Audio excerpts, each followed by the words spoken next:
হেই everyone, দিনলিপির নতুন একটা ব্লগে সবাইকে স্বাগত। আমরা এবার চলে এলাম জয়ন্তীতে।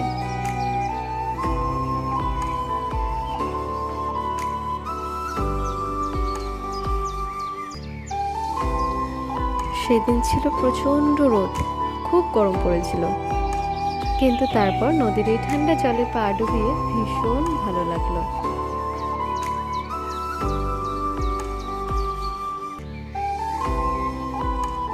সবাই মিলে নদীর জলে অনেকক্ষণ আনন্দ করার পর আমরা বেরিয়ে পড়লাম এবার লাঞ্চ করার জন্য।